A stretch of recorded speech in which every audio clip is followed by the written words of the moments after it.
que de Deus se pode conhecer seus atributos invisíveis, bem como a sua divindade, claramente são expostos na obra das suas mãos. Mas aprove ao Senhor revelar-se a nós de uma maneira muito particular e especial na história da redenção. Sua palavra assim o registra. E para nossa reflexão nesta manhã memorável, convido a preciosa atenção da igreja para a leitura bíblica no Evangelho segundo Mateus, capítulo 16, dos versos 13 em diante. Mateus, capítulo 16, versículos 13 em diante.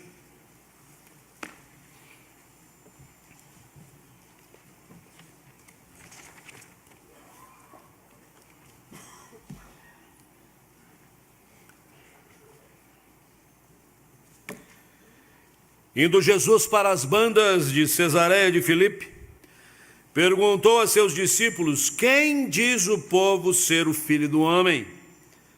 E eles responderam: uns dizem João Batista, outros Elias, e outros Jeremias ou algum dos profetas. Mas vós, continuou ele, quem dizeis que eu sou? Respondendo Simão Pedro, disse: tu és o Cristo, o Filho do Deus vivo. Então Jesus lhes afirmou: bem-aventurado és, Simão Bar-Jonas, porque não foi carne e sangue que te revelaram, mas meu Pai que está nos céus. Também eu te digo que tu és Pedro, e sobre esta pedra edificarei a minha igreja, e as portas do inferno não prevalecerão contra ela. Dar-te-ei as chaves do reino dos céus. O que ligares na terra terá sido ligado nos céus, e o que desligares na terra terá sido desligado nos céus. Então advertiu os discípulos de que a ninguém dissessem ser ele o Cristo. Seja o Senhor servido a iluminar os nossos corações, para termos a compreensão clara da Escritura que Ele mesmo inspirou, que Ele mesmo protagonizou os eventos aqui registrados. Esta luz do alto nos ajude agora na exposição e na compreensão da sua palavra. A Igreja Presbiteriana de Curitiba é uma igreja de tradição reformada, cristã e bíblica. Eu não estou afirmando com isso de que ela seja a única igreja reformada, a única igreja cristã e a única igreja bíblica na face da terra. Reconhecemos em outras comunidades de fé, e muitas mesmo, esta mesma condição.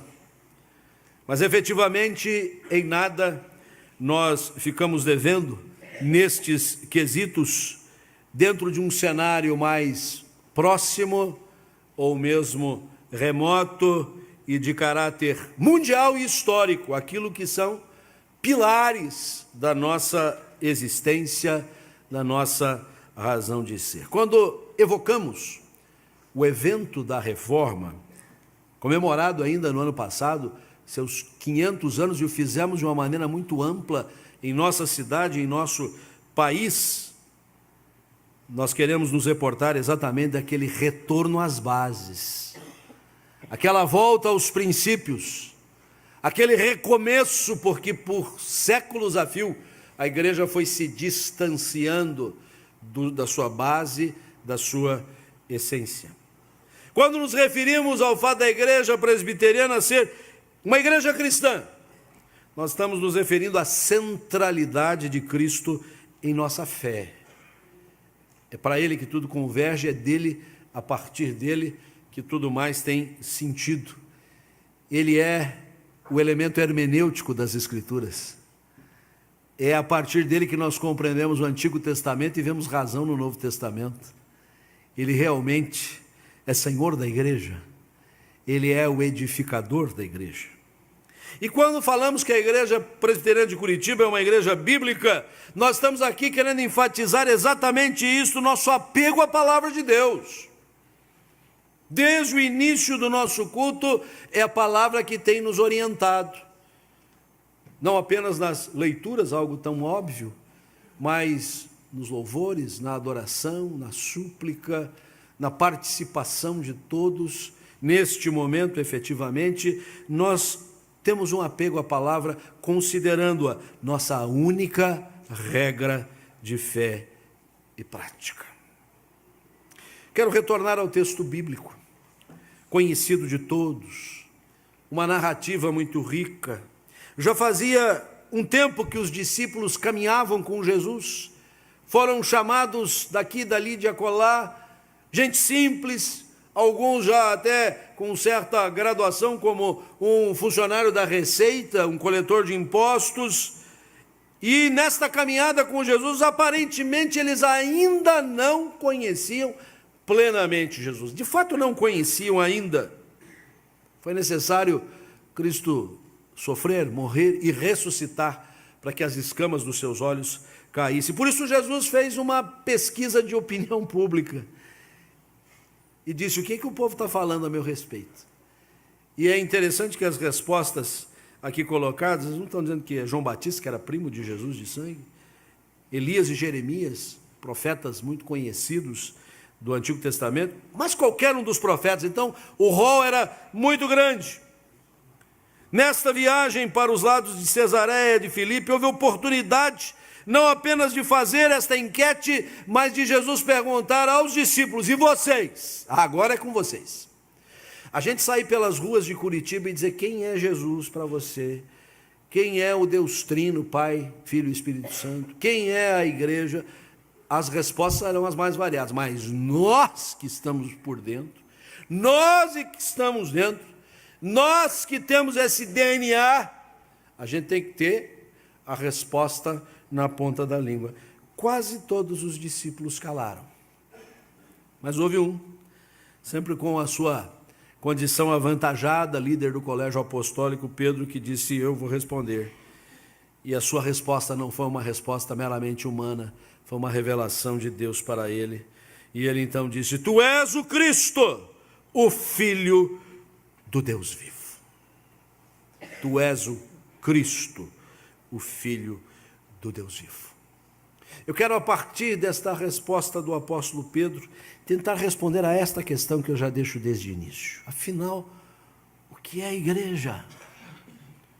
O que é esta igreja de tradição reformada, centrada em Jesus Cristo, com apego às Escrituras Sagradas? O que afinal é a igreja?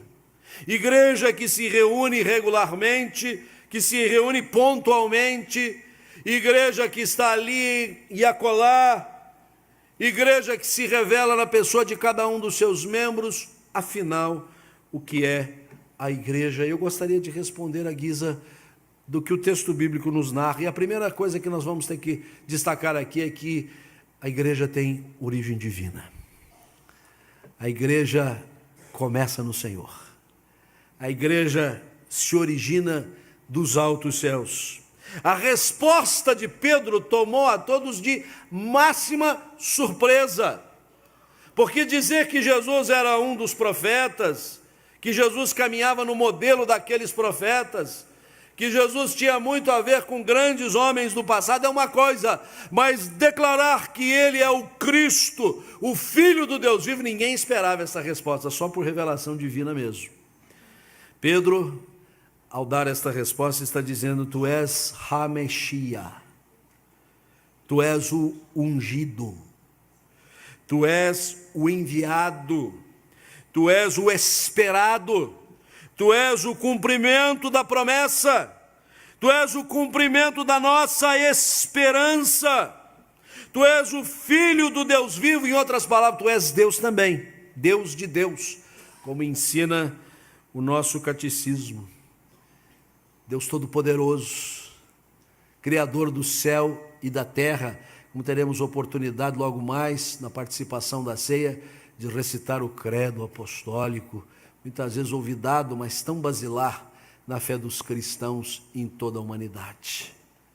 Esta declaração é importantíssima, porque quando Jesus afirma: eu edificarei a minha igreja, logo ali adiante, só Ele poderia fazer isso, porque Ele é Deus, porque Ele é Senhor, porque Ele é todo-poderoso, porque nós entendemos que a igreja, ela é muito mais do que a reunião de pessoas boas, pessoas interessadas, pessoas inteligentes, e bota inteligência nisso, a igreja é divina. A igreja tem origem nos altos céus. Mas ao responder que Cristo é o ungido de Deus, é o Messias do Senhor, ele não deixa de reconhecer que este Messias assumiu a nossa humanidade, que ele se fez como um de nós. E a doutrina da encarnação é fundamental, porque o nosso Deus a quem servimos, ele não vive longe lá no céu sem se importar conosco, ele interage conosco. Ele veio aqui para cumprir a obra da redenção, ele se fez como um de nós, legando-nos esta experiência humana máxime. Por isso o propósito é que nós cheguemos à estatura de varão perfeito, a perfeita humanidade de Jesus. Ele é o padrão para nós, nada menos do que isto. Este é o nosso modelo especial. Eu edificarei a minha igreja. A igreja é de Cristo. Nós precisamos entender isso de uma vez por todas. A igreja não é do seu pastor, ou dos seus pastores, ou dos seus presbíteros, ou do corpo de oficiais. A igreja não é dos mais aquinhoados.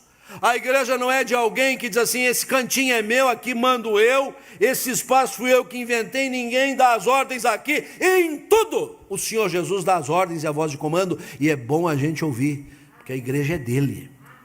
E nós devemos nos curvar, a nossa fronte no chão, e dizendo: Senhor, eis-nos aqui, apenas usa-nos, envia a nós, como lemos lá ao início do nosso culto. A igreja não apenas é de Cristo, a igreja é construída por Cristo. Eu edificarei.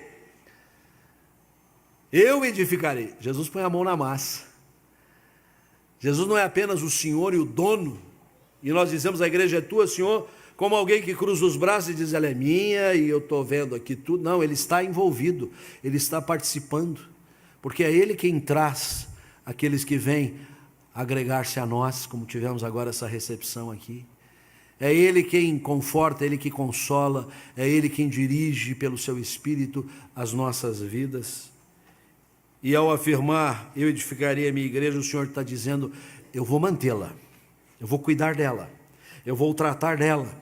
Quando o apóstolo Paulo escreve a carta aos Efésios e usa o comparativo da relação da igreja com o Senhor, ela a noiva, Cristo o noivo, para comparar com a vida familiar, ele diz assim: o marido cuida da esposa para apresentá-la gloriosa, sem mácula, sem mancha, irrepreensível. Esse é o cuidado de Cristo. Por isso a gente chega a 130 anos ainda mocinhos, bonitinhos, arrumadinhos, cheirosinhos. É Jesus que cuida da gente. Eu edificarei a minha igreja. Nosso sistema de governo, nossos recursos materiais, nosso vasto rol de membros, nossas inúmeras competências não podem nada em relação ao predomínio de Cristo. Ele está acima de todas estas cogitações. A igreja, portanto, ao declararmos que tem origem divina, ela foi concebida por Deus muito antes de vir a lume, muito antes do derramar do Espírito Santo naquele 50º dia pós-pascal, o dia de Pentecostes, lá em Jerusalém. A igreja foi concebida por Deus, esta aqui eu falo especificamente, muito antes da sua organização há 30 anos. Ela foi gerada no coração de Deus, antes da fundação do mundo. Ele nos escolheu em Cristo antes da fundação do mundo. Por isso é preciso ter em conta que esta longevidade, que tão agradavelmente nós expressamos, ela não é resultado do nosso empenho, senão do empenho do Senhor. Premidos por circunstâncias, muitas vezes reféns de crises, sujeitos às vicissitudes humanas, o Senhor tem dirigido a nossa vida. O Senhor tem nos conduzido até onde chegamos, e como dissemos há pouco, apenas em conselho da igreja, Ebenezer, até aqui nos ajudou o Senhor, porque a igreja tem origem divina. A segunda lição que nós queremos agregar a esta é que a igreja não apenas tem origem divina, a igreja é a comunhão dos remidos do Senhor.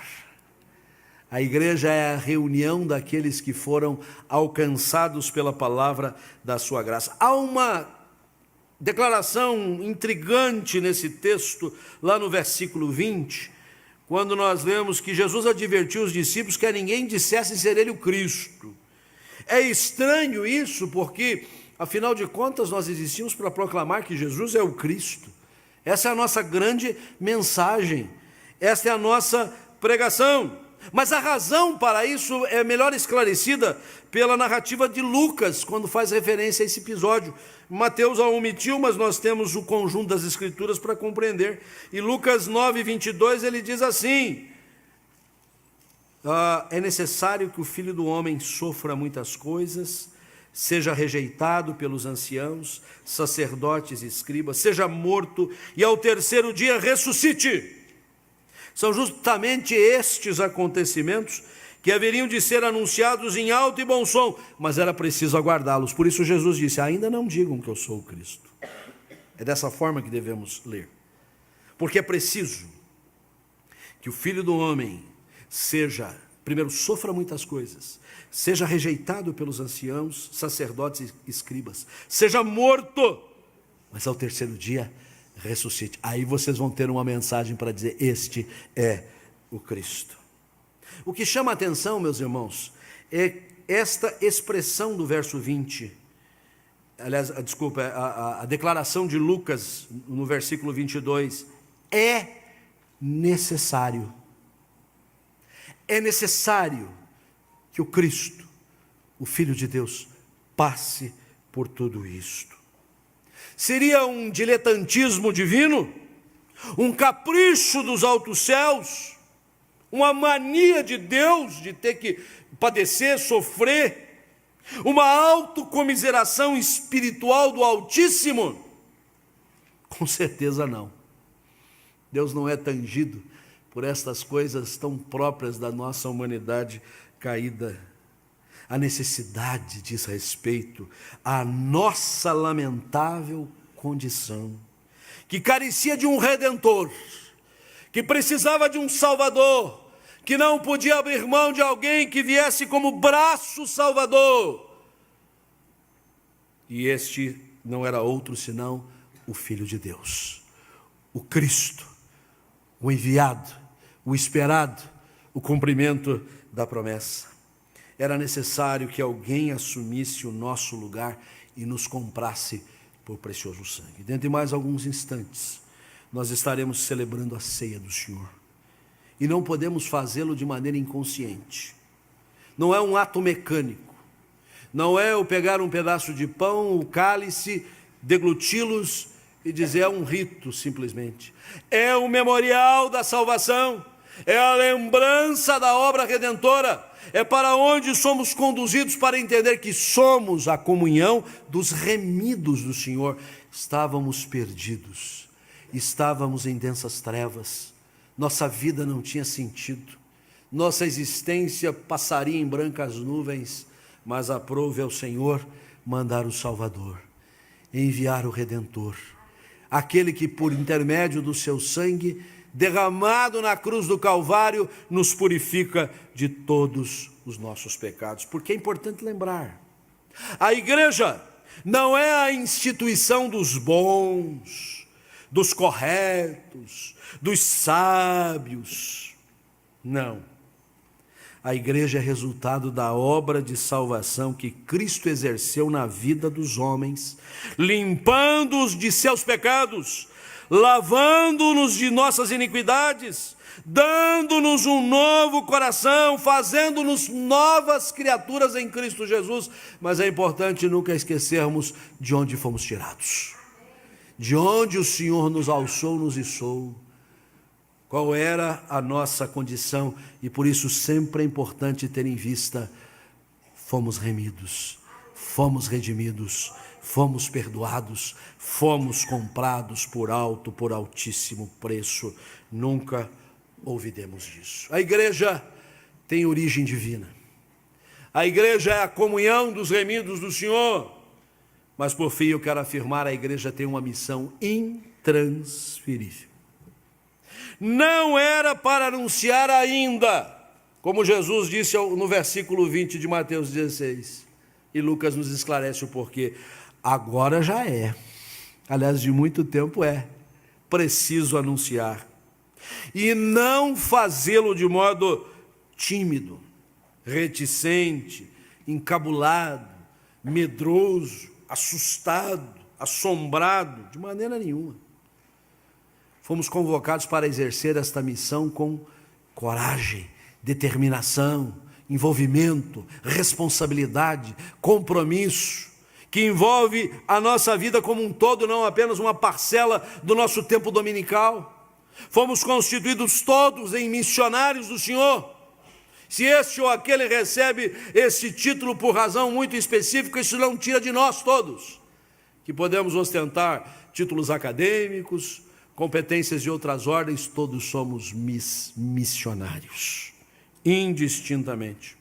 Quando Pedro e João foram soltos daquele primeiro encarceramento, porque passaram por outros, quando voltaram para a igreja e a igreja estava em oração por eles, este foi o tom da súplica daquela igreja iniciante: concede intrepidez aos teus servos para anunciar o evangelho, mesmo que ao derredor houvesse tanta oposição, tanta perseguição, risco de prisão, risco de morte. Eles disseram assim: Senhor, o Senhor está vendo tudo isso que estão fazendo contra a gente?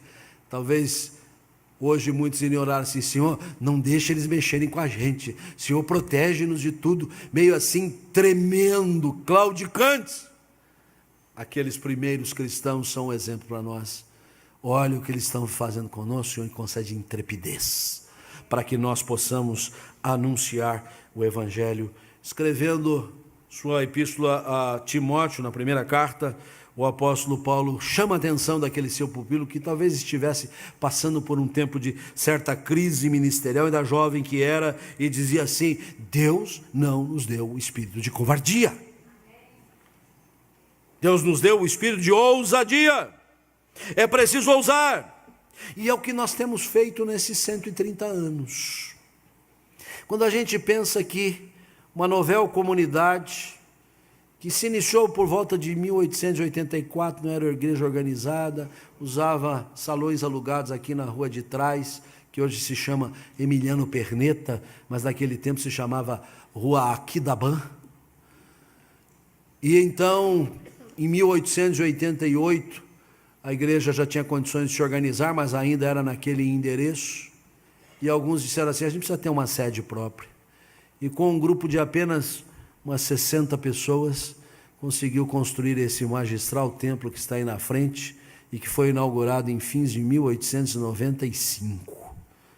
O nosso templo é uma marca da longevidade da igreja. Depois fomos fazendo tantas outras coisas, fomos abrindo as outras unidades que hoje já se esparramam por um sínodo. Na reportagem ou na matéria que está aqui na nossa revista, nós fizemos questão de destacar que o trabalho de uns poucos, lá em 1888, hoje é razão de ser para cerca de 30 presbitérios em toda esta região sul. Multiplicando pelas igrejas, com certeza mais de 300 comunidades, porque nós nunca fomos intimidados, nunca fraquejamos, mas fomos ousados no Senhor. 130 anos despertando vocações, plantando novas igrejas, promovendo a missão nacional e a missão mundial, fazendo a ação social e a ação política e de cidadania, que são consequentes do nosso testemunho cristão, promovendo a educação teológica, a educação cristã e até a educação geral, para que, por intermédio da boa escolaridade confessional, muitos pudessem também ser sensibilizados ao Evangelho. Temos uma missão intransferível, e uma missão gloriosa, e uma missão vitoriosa, e uma missão que não vai arredar pé, porque o Senhor Jesus declarou assim: as portas do inferno não prevalecerão contra ela. E qual é a figura que está estabelecida aqui? Uma igreja que está assim se segurando para que o inferno não entre dela? Não! É o inferno com os seus portais não suportando a palavra do Evangelho. As portas do inferno não são capazes de resistir ao ministério evangelizador da igreja. Não há que temer o inferno, este sim é que se acha atemorizado pela vida e pelas ações da igreja. Jesus declarou: sobre esta pedra edificarei a minha igreja. Cristo edifica a sua igreja, cuja origem é divina, mas Cristo faz valendo-se dos seus remidos, daqueles que foram comprados pelo seu precioso sangue, daqueles que são chamados pelo apóstolo Pedro, a quem se dirigiu essa palavra mais frontalmente, e Pedro vai dizer: nós somos pedras vivas sobre a pedra fundamental, sobre a pedra angular, e é do concurso de cada crente, da dedicação de cada membro, da absoluta consagração de nossos corações para prestar sacrifícios agradáveis a Deus, que nós vamos realizando a missão que é só nossa. Os anjos mesmo quiseram realizar essa missão, e o Senhor disse assim: não, isso é com eles, e eu não tenho plano B, quero usá-los. Talvez eu fico aqui imaginando alguns anjos argumentando: mas senhor, o senhor conhece a turma lá embaixo, o senhor sabe como é que eles são temperamentais, eles mudam de humor muito depressa. Hoje é dia de festa, a igreja está lotada, todo mundo participando, tem domingo que vem, e outro domingo, imagina então o Brasil chegar na final. Quem é que vai estar aqui no culto das 11 horas, né? Eu não sei se você quer que o Brasil chegue à final, mas antes da final tem uns joguinhos aí, né? Os anjos argumentando com o Senhor, e o Senhor diz assim: não tem problema, o meu Espírito dá conta de tudo, o meu Espírito moverá os corações. Por mais que eles sejam falhos, é com eles que eu quero contar, é com a minha obra que eu vou fazer esta igreja florescer, crescer e expandir-se. Concluo. O que é a igreja? Senão você e eu, sob os auspícios da bendita graça do Senhor, em santo temor a Deus, servindo de coração a Cristo, visando a extensão do seu reino entre os homens. O restante é perfunctório, detalhes que pode acrescentar ou não, mas a essência já está posta. Toda a honra, toda a glória seja dada ao Senhor. Amém?